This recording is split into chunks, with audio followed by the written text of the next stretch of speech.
अस्सलाम वालेकुम नाज़रीन। तो जैसे कि आज का हमारा टॉपिक है एनालिसिस ऑफ वेरिएंस के बारे में, कि हम देखना चाह रहे हैं कि जो हमारा हमने जो डाटा लिया है, चाहे वो लाइफ साइंसेस क्या है या जिस भी किस्म का डाटा है, हम देखना चाह रहे हैं कि क्या उस डाटे की जो ट्रीटमेंट्स हैं या उसमें जो एंट्रीज हैं उसमें कोई सिग्निफिकेंट डिफरेंसेस हैं या नहीं। डिफरेंस तो आल दो होते हैं, कुछ कम होंगे, किसी में ज़्यादा होंगे, लेकिन उसकी स्टैटिस्टिकल सिग्निफिकेंस हम चेक करेंगे कि क्या वो इतने ज़्यादा हैं कि हम उनको जो है ना कंसिडरेबल अमाउंट तक जो है ना हम कहें कि वो हैं, और उनको दो एंट्रीज़ को अलग-अलग एंट्री के तौर पर हम डील कर सकें। तो उसमें जो सबसे पहली चीज़ जो है ना डाटा में चेक की जाती है आउटलायर एनालिसिस के बाद। आउटलायर एनालिसिस हम करते हैं ये चेक करने के लिए कि हमारी कोई एंट्री गलत तो नहीं होगी, कोई अनइवन एंट्रीज तो नहीं आ रही, कोई ऐसी एंट्रीज तो नहीं आ रही कि जिसमें हम ये एक नॉर्मल रेंज है जो 10 से 40 के दरमियान मूव कर रही है, तो कोई ऐसी एंट्री जो गलती से हमारे पास जहाँ पे हमने 40 लिखना था गलती से 400 लिखा गया या 4 लिखा गया, तो ऐसी एंट्री को आइडेंटिफाई करने के लिए आउटलायर एनालिसिस होता है। वो जस्ट एक डाटे को चेक करने के लिए होता है, डाटे की रेंज को वेरीफाई करने के लिए। दूसरा, जब हम जो फर्स्ट प्रॉपर एनालिसिस हम करेंगे वो है एनालिसिस ऑफ वेरिएंस।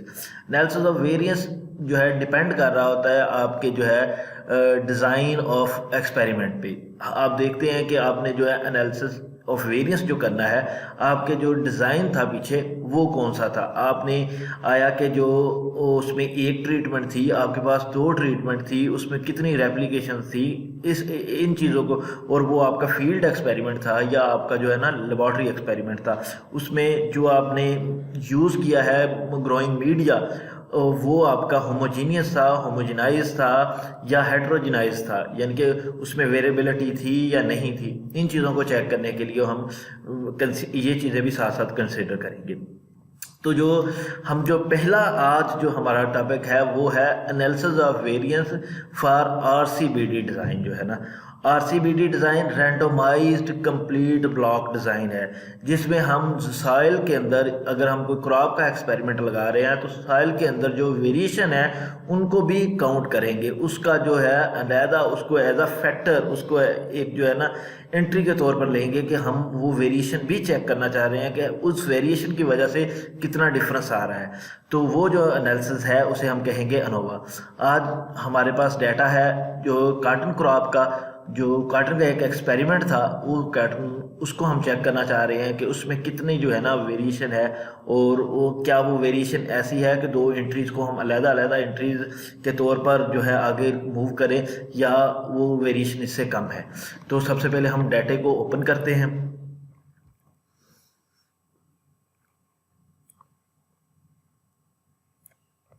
ये डाटा ओपन हो गया, हमने उसकी जो है ना ये देख लिया कि ये आपका डाटा है। अब सबसे पहले जो है डाटे की अरेंजमेंट्स है कि डाटे को अरेंज कैसे करना है। तो जैसे कि ये डाटा अरेंज हुआ है, हमने ऐसे डाटा अरेंज नहीं करना, हमें रेप्लिकेशन वाइज जो ये डाटे हैं वो चाहिए। यहाँ पर जो है हमें यहाँ पर एक और एंट्री देनी होगी जिसे हम कहेंगे रेप्लिकेशन।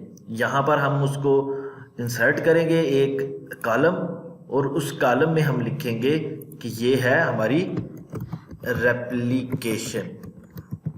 हमने उसको रेप्लिकेशन रख दिया। अब यहाँ पर हम लिखेंगे कि ये रेप्लिकेशन 1 का डाटा है। नेक्स्ट पे है हम लिखेंगे कि ये रेप्लिकेशन 2 का डाटा है। सेम एंट्रीज हैं लेकिन उनमें रेप्लिकेशन डिफरेंट है। रिपीट्स या जो है ना रैंडमाइजेशन रिपीट्स हम करते हैं कि उसके अंदर अगर कोई जहाँ पर एक्सपेरिमेंटल मटेरियल है उसमें जो वेरिएबिलिटी है उसको काउंट करने के लिए, जबकि रैंडमाइजेशन जो है हम जो है ना वो बाइसनेस, जो ह्यूमन बाइसनेस है उसको ख़त्म करने के लिए करते हैं कि कौन सी एंट्री ने या कौन सी ट्रीटमेंट ने कहाँ पर जाना है, इस पर हमारा कंट्रोल ख़त्म हो जाए, इसलिए हम जो है ना रैंडमाइजेशन करते हैं। ये बेसिक फ़र्क होता है एक रेप्लिकेशन में और रैंडमाइजेशन में। ठीक है, इसके बाद जब हम इसको कर लिया, फिर हम इस सारे को यहाँ से सिलेक्ट करेंगे, जितना भी है सिलेक्ट करने के बाद कंट्रोल सी के साथ जैसे नॉर्मल कॉपी करते हैं वैसे कॉपी करेंगे। हमारे पास एक सॉफ्टवेयर है इजी सा जिसे हम कहते हैं स्टैटिस्टिक्स 8.1। ये एक फ्रीली अवेलेबल सॉफ्टवेयर है, और इस पर जो मोस्टली काम करेंगे वो हम करेंगे अनोवा, और उसके बाद पोस्ट हॉक एनालिसिस, यानी कि multiple comparison, comparison with control, comparison with best varieties, या कंट्रास्ट कंपैरिजन जो है ना, ये हम 3-4 चीज़ें इस पर करेंगे। यानी कि अनोवा एंड पोस्ट हाक एनालिसिस जो है ना वो हम इस पे करेंगे। इसको हम यहाँ पे पेस्ट कर देते हैं। अब हमारे पास एंट्री आ गई। अब एक चीज़ आपने याद रखनी है कि इस सॉफ्टवेयर का जो है ना लिमिट है कि ये एक टाइम पे 10 ट्रीटमेंट्स को या 10 ट्रेड्स को या 10 पैरामीटर्स को जो है ना ये करेगी, उससे ज़्यादा को नहीं करेगी। फ़र्ज़ करें आपके पास पैरामीटर हैं 12, तो 10 को एक दफ़ा करेंगे और 2 को जो है ना अगली दफ़ा करेंगे। ये देखें, आपने सबसे पहले आना है स्टैटिस्टिक्स में। यहाँ पर आपने आना है लीनियर मॉडल में। लीनियर मॉडल पे एंड पे है एनालिसिस ऑफ वेरिएंस। अब यहाँ पर आप देखें कि यहाँ पर काफ़ी सारे जो है ना आपके पास ऑप्शन है। सबसे पहला है CRD, जो हम लैब का एक्सपेरिमेंट होता है, या वो एक्सपेरिमेंट जिसमें आपका एक्सपेरिमेंटल मटेरियल जो है आपकी ट्रीटमेंट्स या आपके जो है ना दूसरे फैक्टर्स वगैरह के अलावा वो सारा कंट्रोल्ड होता है, होमोजेनाइज होता है। दूसरा है RCBD, जिसमें जो है ना हम रेप्लिकेशन को जो है ना वो कंसीडर करते हैं। तीसरा है लैटेंट स्केल डिज़ाइन, ज़्यादातर एनिमल साइंसेज में यूज़ होता है। फिर इसके बाद लेटेस्ट डिज़ाइन है, और उसके बाद 2 मेजर डिज़ाइन है जो हम प्लांट साइंसेज में यूज़ करते हैं या लाइफ साइंसेज में यूज़ करते हैं। वो है फैक्टोरियल डिज़ाइन और स्प्लिट प्लॉट डिज़ाइन। ये हम तब लगाते हैं जब हमारे पास फैक्टर 2 या 2 से ज़्यादा हो। अगर तो एक फैक्टर है तो फिर उसके लिए या तो CRD लगेगा या RCBD लगेगा, सिंपल। तो हम इस पे आगे हमारा, क्योंकि RCBD है, डिज़ाइन की सेटिंग ऐसी है, तो हम RCBD पे क्लिक करेंगे। अब सबसे पहले आपने देखना है कि आपकी ट्रीटमेंट्स कौन सी हैं। तो यहाँ पर डेफिनेटली हमारी जो ट्रीटमेंट्स है वो हमारी वैरायटीज़ हैं या स्ट्रेन्स हैं जिसे हम कहते हैं। तो हमने स्ट्रेन्स को सिलेक्ट किया, सिर्फ क्लिक किया उस पर, और ये एरो के जो है ना निशान को प्रेस कर दिया, ये इस तरफ आ गई। दूसरी जो है हमारे पास ब्लॉक वेरिएबल जो है जिसे हम रेप्लिकेशंस कहते हैं, उसको हम वहाँ पर जाएंगे, हम इसको लोकेट करेंगे रेप्लिकेशंस को, और रेप्लिकेशन में इधर जो है ना वो जो है ना इंटर कर देंगे जो है। और उसके बाद हम ये जो है जितने भी ट्रेड्स हैं बाकी जो है ना उन सब को सिलेक्ट करेंगे। 1 2 3 4 5 6 7 8 9 और 10, एक टाइम पे 10 को। तो बाकी हमारे पास ये 3 रह गए हैं, इसको हम बाद में देखेंगे। तो इस पर जब क्लिक करेंगे तो ये हमारे पास एनालिसिस ऑफ वेरिएंस है। अब इसमें सोर्स ऑफ वेरिएशन हमारे पास कितने हैं?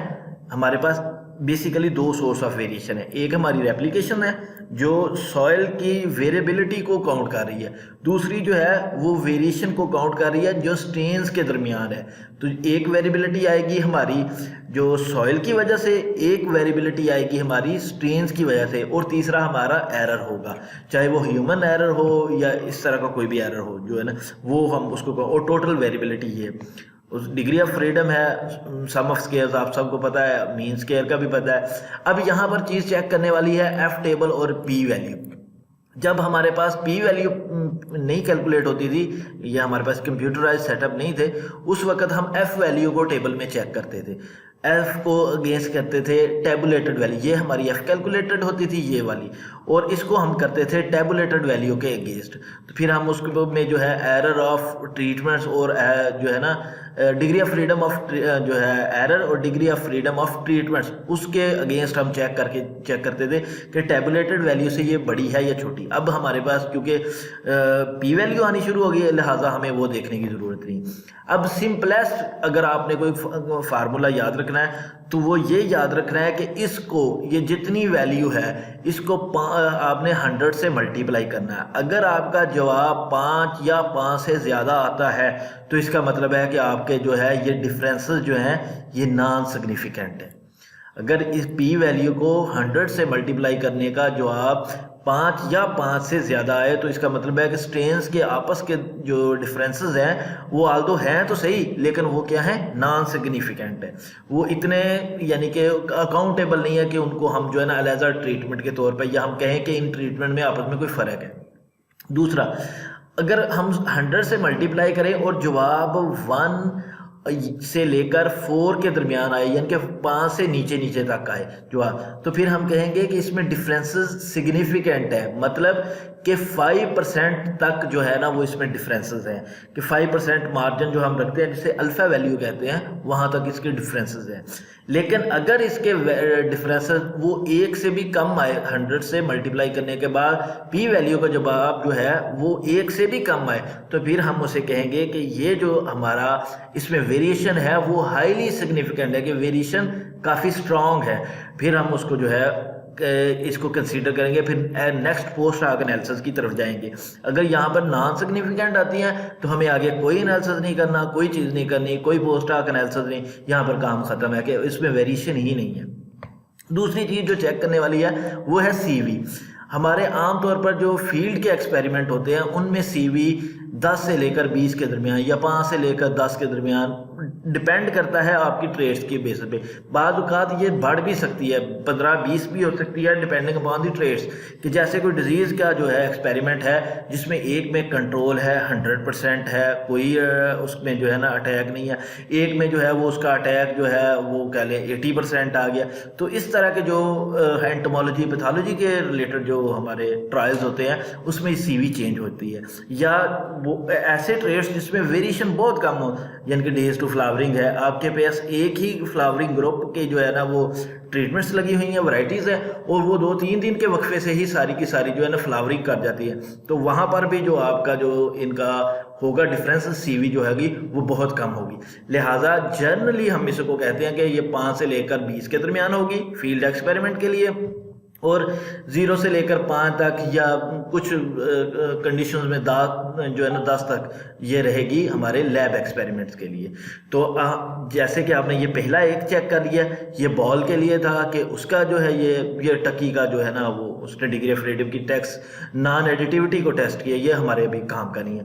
फिर जितनी भी हमारे पास स्टेन्स थी यूज़ की हमने 9, उन सब के मीन निकल आएंगे, क्योंकि हमने उसकी रेप्लिकेटेड वैल्यू यूज़ की थी तो वो उसके मीन खुद ही यहाँ पर निकाल देगा। फिर स्टैंडर्ड एरर ऑफ मीन है, और ये स्टैंडर्ड एरर ऑफ डिफरेंस है, इसे हम कहते हैं 2 मीन का जो डिफरेंस होता है ना वो है। इस तरह हमने ये सारे जितने भी एनालिसिस ऑफ वेरिएंस है सारी ट्रेड्स के चेक करते जाना है। लेट्स सपोज इसको फिर हमने 100 से मल्टीप्लाई किया, इसका जवाब फिर हमारे पास 0 आया, 0 1 से छोटा है, इसका मतलब हाईली सिग्निफिकेंट डिफरेंसेस हैं। आपने गलती से कहीं पर Tukey's degree of freedom test for non additivity को नहीं चेक करना, आपने करना है रैंडमाइज्ड कंप्लीट ब्लॉक AOV जिसे हम अनोवा कहते हैं, उसके टेबल को चेक करना है। यहाँ पर भी सिग्निफिकेंट डिफरेंसेस हैं, इस ट्रेड के लिए भी सिग्निफिकेंट डिफरेंसेस हैं, इस ट्रेड के लिए भी हाईली सिग्निफिकेंट डिफरेंसेस है, यहाँ भी हाईली सिग्निफिकेंट डिफरेंसेस हैं, यहाँ भी हाईली सिग्निफिकेंट डिफरेंसेस हैं, यहाँ भी हाईली सिग्निफिकेंट डिफरेंसेस है। इस तरह करके हमने सबको चेक कर लेना है। एंड पे जब हम इसको सेव करना है कंट्रोल S करेंगे, इसको अपने जो है ना वो साइड देंगे कि कहाँ पर इसने सेव होना है। लेट्स सपोज कि मैं इसको जो है वो डेस्कटॉप पे करना चाहता हूँ, डेस्कटॉप में मेरा एक फ़ोल्डर है, लेट्स सपोज हमने उसको कह दिया कि वो फोल्डर है हमारे पास इंटरनेट डाउनलोड का, उसमें हमने इसको नाम दे देना है अनोवा 1 का, क्योंकि हमने अभी जो है 10 ट्रेड्स का किया है, हमारे पास अभी तक 2 ट्रेड्स बाकी हैं, 3 ट्रेड बाकी हैं, तो अनोवा 1 कहेंगे इसको, इसलिए कि हमें अभी एक और अनोवा करना है। सेव कर देंगे। अब यहाँ पर ये एक चीज़ तो होगी ख़त्म। अब जब हमारे पास ये सारे रिजल्ट सिग्निफिकेंट आ रहे हैं तो इसका मतलब है कि अब हमें ये तो पता चल गया है कि वेरिएशन है, जीनोटाइप के अंदर वेरिएशन है, लेकिन अभी हमें ये नहीं पता कि वो वेरिएशन किन किन ट्रेड्स के या किन किन जो है जीनोटाइप्स के दरमियान है। अब हमने वो उन जीनोटाइप्स को स्पेसिफाई करने के लिए उनका मल्टीपल कंपैरिजन करना है। तो यहीं पर आए, जब आपके पास रिजल्ट आए हुए हैं, रिजल्ट पे क्लिक करें और दूसरे नंबर पे होंगे मल्टीपल कंपैरिजन। यहाँ पर आप देखेंगे तो 3 तरह के कंपैरिजन है। कंपैरिजन करने हैं सारे पेयर वाइज, हर एक का पेयर बनता जाएगा, वो डिसेंडिंग से असेंडिंग जो है उसकी तरतीब होगी उसकी वैल्यूज़ के हिसाब से। दूसरा होगा कंपेयर करेंगे हम किसी कंट्रोल्ड वैल्यू के साथ, जैसे कि हमारे पास कोई चेक वैरायटीज होती है उसके साथ, या कोई बहुत अच्छी वैरायटी है, चेक वैरायटी नहीं है लेकिन बहुत टॉप की एक वैरायटी आ रही है, हमने उसके साथ उसका कंपैरिजन करना है। तो ये 3 तरह के कंपैरिजन होते हैं। जनरली हम जो है BSc की, MSc की या इवन PhD के जो है अगर हम यूज़ कर रहे हो, इवन पेपर्स में हम जो यूज़ कर रहे होते हैं, वो हम आम तौर पर जो है ऑल पेयर वाइज कंपेरिजन कर रहे होते हैं। हम इस पर क्लिक करेंगे अब यहाँ पर है हमारे पास ऑप्शंस कि हमने कौन सा कंपैरिजन मेथड लगाना है। जो नॉर्मली जो है हमारे पास DMRT चलता है या हमारे पास LSD चलता है। LSD बहुत पुराना हो गया है, इसमें बहुत सारे इश्यूज आ रहे हैं, ये बहुत सारी उसकी जो है ना कंडीशंस जो हैं ऑफ स्टैटिस्टिक्स की जो है स्टैट की जो कंडीशन है उसको फुलफिल नहीं करता। तो लिहाजा आपके लिए एक अच्छा ऑप्शन है कि आप जो है वो टकी जो है ना और HSD जो है ना टेस्ट उसको जो है ना यूज़ करें। अल्फ़ा लेवल आपने खुद करना है कि आपने 1% अल्फ़ा लेवल देना है, यानी कि सिग्निफिकेंट रखना है या हाईली सिग्निफिकेंट की तरफ आपने जाना है। तो आम तौर पर जो लाइफ साइंसेस की जो है ना मेडिकल के अलावा जो फील्ड्स होती हैं, जो एग्रीकल्चर की फील्ड है, प्लांट साइंसेस की फील्ड है, उसमें 0.5 जो है ना वो इनफ होता है। तो हम इस पर क्लिक करेंगे। अब हमारे पास ये आ गई है वैल्यू।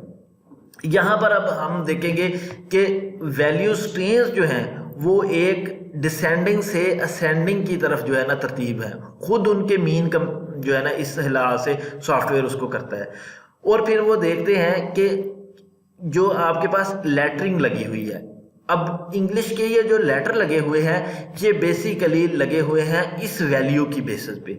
इसे हम कहते हैं CD वैल्यू या CV फॉर कंपैरिजन, या CD वैल्यू यानी कि क्रिटिकल डिफरेंस वैल्यू या क्रिटिकल वैल्यू फॉर कंपैरिजन कहते हैं। जिन दो ट्रीटमेंट्स का, जिन दो स्ट्रेन्स का आपस का डिफरेंस इस वैल्यू से बढ़ जाएगा, वो दोनों आपस में सिग्निफिकेंटली डिफर होंगी, वो आपस में सिग्निफिकेंटली डिफर करेंगी। अगर जिनका डिफरेंस इससे कम होगा वो आपस में सिग्निफिकेंटली डिफर नहीं करेंगी। एक चीज़। दूसरी चीज़ ये है कि हम देखेंगे यहाँ पर लेटरिंग का क्या है। जो ABC लगी हुई है हमारे पास, इंग्लिश लेटरिंग हुई है, वो क्यों लगाई है? बेसिकली वो इस ही चीज़ की बेसिस पे है कि हमें हर एक का कैलकुलेट ना करना पड़े, हम सिर्फ ABC को देखें और इसका अंदाज़ा लगाएं। तो उसका फार्मूला ये है कि कोई दो स्ट्रेन्स, ऐसी दो जीनोटाइप जो आपस में कोई एक लेटर इंग्लिश का जो यहाँ पर लिखे हुए हैं ये इनको शेयर करेंगी, तो वो आप नॉन सिग्निफिकेंट, उनके आपस का जो वेरिएशन होगी या आपस में जो है उनका रिलेशनशिप जो होगा वो नॉन सिग्निफिकेंट होगा। लेट्स सपोज यहाँ पर दोनों फर्स्ट में हम चेक करते हैं 6 और 4 है, 24 और 24 उनका है 0.33 का डिफरेंस है और दोनों ने सेम लेटर शेयर किया हुआ है। इसका मतलब इनमें आपस में कोई डिफरेंस नहीं है। स्टैटिस्टिकली डिफरेंस तो है 0.333 का, लेकिन स्टेटिस्टिकली हम उसको कहेंगे कि ये कोई इतना सिग्निफिकेंट डिफरेंस नहीं है। इसी तरह यहाँ से लेकर हम यहाँ तक कोई डिफरेंस नहीं है इनका आपस में, इसलिए कि सब में A जो है वो इंग्लिश का लेटर आ रहा है। और अगर आपने वैसे भी चेक करना हो तो 24 माइनस 18 करें, जवाब अगर 6.4 से कम ही आएगा। अगर बड़ा होता तो फिर यहाँ पर कभी भी A लेटर कॉमन ना होता। चेक कर लेते हैं इसको। अगर दूसरा चेक करना है 6 को, आप ये देखिए A है और यहाँ से B से स्टार्ट हो रहा है, इनका आपस का डिफरेंस चेक करें 24 और 16 का, तो ये हमेशा 6 से बड़ा होगा, इसलिए इनमें कोई कॉमन लेटर नहीं आ रहा। तो ये एक फार्मूला होता है जिसकी वजह से जो है हम चेक कर लेते हैं पोस्ट हाक एनालिसिस को। ये हमारा टकी मल्टीपल कंपैरिजन टेस्ट है जो हम लगाते हैं एनालिसिस ऑफ वेरिएंस के बाद, कि हमारे अगर उसमें डिफरेंसेस आ रहे हैं तो वो डिफरेंसेस किन ट्रेड्स की या किन स्ट्रेन्स की या किन जीनोटाइप्स या किन ट्रीटमेंट्स की वजह से आ रहे हैं, तो उसको हम यहाँ पर वेरीफाई करते हैं। तो उम्मीद है आपको आज का लेक्चर पसंद आया होगा। तो हौसला अफजाई के लिए थैंक यू, और अगर किसी का कोई क्वेश्चन हो तो वो उसको कमेंट बॉक्स में पिन कर सकता है। Thank you so much.